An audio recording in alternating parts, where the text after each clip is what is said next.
Hello, everybody. I wanted to show you guys what I came up with the Dogmatica lore. Like always, this is just me looking through the cards. The effects play a little bit into like the card lore, and I'll go a little bit deeper into that as we do talk about the cards. But this is just all the cards we've gotten from Dogmatica, and along with the Travergate, because they actually are part of the same storyline. Uh, Before I get started, I just want to let you guys know, would love if y'all hit that like button. Hit me up with some comments, questions down below. Let me know if you think I got this right, or maybe my story's a little bit off. Let me know stories you want to see in the future. And be sure to hit that subscribe button if you guys like lore videos. I know I've been slacking a little bit with lore, because Yu-Gi-Oh! Right now has been the format. It's been so crazy. I feel like so many things got added, like the Numeron, and now Rise of the Duelist with Dogmatica. So let's just get into the lore. All right. Everything starts here. Dogmatica Nation. It's a place ruled by the Church of Dogmatica. The church is led by Dogmatica Maximus.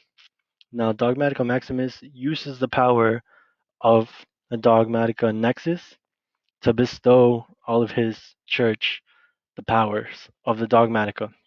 One thing that all of the Dogmatica monsters have in common is that they're very hateful to extra deck monsters. So a lot of them can't be destroyed by battle with extra deck monsters, or some of them like send monsters from the extra deck to the graveyard, and that kind of ties into how that card effect shows into the lore. We'll show you that in just a second, but just remember that part of the whole Dogmatica church power has to go with the mechanic of extra deck and hating them, right? This is Ecclesia, one of the strongest of the Dogmatica and one of the first of the Dogmatica. As you can see here, she has a little star on her forehead type thing. That's like the blessing of Dogmatica. And along with Ecclesia, it's also the knight, which later on gets to be revealed that she's actually a girl too. I believe the name is Fleur de Lis or something along those lines. These are the two of the best Dogmatica warriors in the army. Along with them, there are also other Dogmaticas, which don't matter too much to the story, but we can't forget about them. They're still part of the lore. We have Aiden, then we have this guy. Don't play him if you're playing Dogmatica. Theo. All right, back to the story. We have here Ecclesia and the knight. They were chilling at the Dogmatica altar. Um, Here, I think somewhere around here is the Nexus, right? And as you can see here, if you look closely, it seems like a little portal opened up. Here we kind of see a lot of like purple stuff. To me, it kind of looks like eyes, but I'm not sure if they can be taken as eyes. And we see something falling, and this is the card artwork for Nadir's servant. So if you look closely, you can't really make out what this is, but I think we all know that this is Fallen of Albaz, I believe his name is. And so Fallen of Albaz crashes somewhere close enough to the Dogmatica Nexus, and so he fuses with the Dogmatica Nexus, becoming Titanclad, the Ash Dragon. And what makes me say that they fuse is just if you look at the Nexus of Dogmatica, and then you look at this guy here, Titaniclad, you can see like all the metal is very similar. It's look at even the color scheme, like the wings have like kind of like gold, and instead of gold here, it's more like a fiery type of lava color. But yeah, to me it seems a lot like he fused with the Nexus. And then also something that's very cool here about Titaniclad, he has the effect after this card is fusion summoned, after the rest of the turn, it's unaffected by the effects of other monsters special summoned from the extra deck. So remember how I was saying that Dogmatica hates against the extra deck? It's kind of like a game mechanic thing, but it does play into the lore. So as Albaz fused with the Dogmatica Nexus, he kind of gained that Dogmatica ability of hating the extra deck. And now, something that's really cool about this too is when this card is sent to the graveyard, so kind of when it dies, you can special summon Fallen of the Albaz or a Dogmatica monster. So what this shows to me is kind of like when he dies, his fusion materials separate, right? And so you're asking, what's the fusion material? Well, obviously it's Fallen of the Albaz, and the other material is a monster with 25,000 or more attack, right? And if we look at all of the Dogmatica monsters, none of them seem to have 25, except for Nexus, and of course, the Knight, right? Okay, let's continue on to the next card. Here, we see the Knight fighting Titaniclad. So, that right away tells us, obviously, Albaz did not fuse with the Knight, and the other only target is the Nexus. After the Knight defeats Titaniclad, obviously, because he hates on extra deck monsters, the Fallen of Albaz returns to his regular form.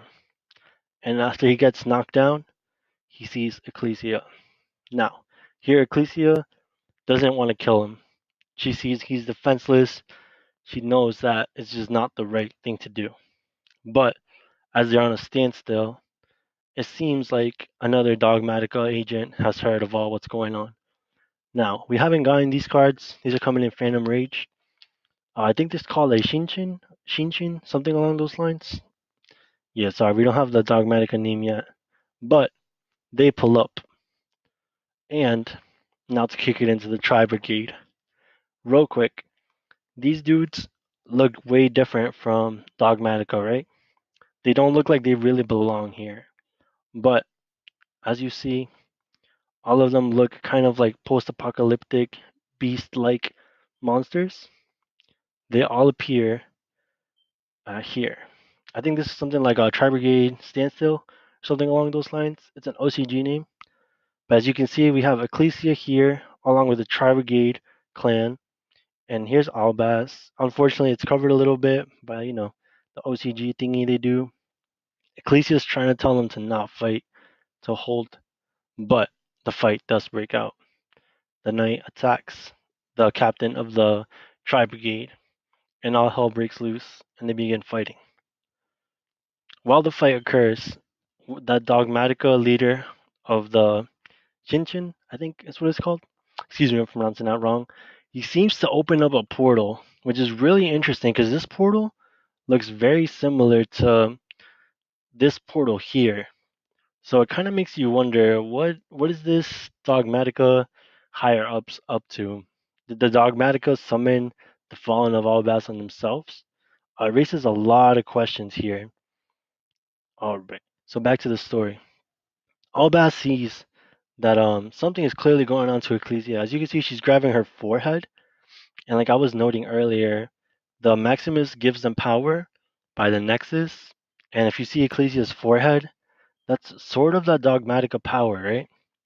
So clearly she's being revoked or something along those lines from her Dogmatica power being taken from her forehead. And Albaz sees this, and of course, as we know, he can fusion summon, right? So it seems like he takes something, he fuses with this portal and a little bit of Ecclesia, or maybe with like the Tri Brigade next to him, he gets their power, something along those lines, and becomes this guy. Now, as you can see here, Ecclesia's head, just like I was alluding to earlier, that spell or whatever was going on with that portal, her head seems like burnt. It seems like she does not have the Dogmatica emblem in her head anymore. But Albaz's new form does have that Dogmatica symbol, kind of showing that he kind of fused with her or took some power of her. And now, if we look at this fusion form, opposite of like the Titanclad, this one is much more muscly and beastly, and all of the hair, kind of showing how like it kind of took some of the Tri Brigade. Another theory I saw is saying that the Tri Brigade were randomly spawned here by those portals, and when Albaz tried to use this portal to fuse with it, he got some of the Tri Brigade's home type of like their world inside of him, allowing him to become more of a beast like dragon. So he grabs Ecclesia and they run off. And we're left with the last card, which is Travergate Oath. Here we see the captain of the Tri Brigade along with Albaz. And as their name would suggest, Oath seems like he's wanted to change his ways. Maybe he's not necessarily an evil guy. You know, he got launched from the sky by an unknown person. We can assume it to be Nadir. We don't know who Nadir is, but the card is called Nadir's Servant when he gets launched. And here we also see Ecclesia still knocked out, along with another one of the Tri-Brigades. And that's where the story ends off as a Phantom Rage. Um, Another thing I did want to point out here was my boy at yes, this guy. Let me see. I think his name is Stigamore.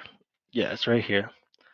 Let me show y'all guys this. So when Stigmore or whatever his name is called, when this dude is sent to the graveyard, much like Titanclad, he summons either Nadir's servant or let's see, or a Tri Brigade.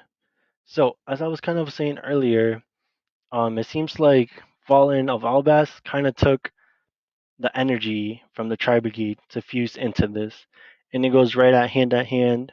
How I was saying, Titanclad was part of the Dogmatika. They have that same effect. So if they go to the graveyard or get destroyed, or kind of like die, the fusion materials will split up. And so, yeah, it just goes to show that Albas did fuse with the Tri Brigade or with their energy or something like that. And this has been all we got for now. Thank y'all for watching. I'm really excited to see where this story goes. This story seems so cool. I'm really excited to see the new fusions for Albas. Hopefully, they introduce a new fusion every set. And yeah, if y'all like this type of story, let me know down below. Let me know if there's anything I can any other stories you guys want to hear. And if you guys think I missed a couple of things, be sure to let me know down below. And thank y'all for watching. Peace.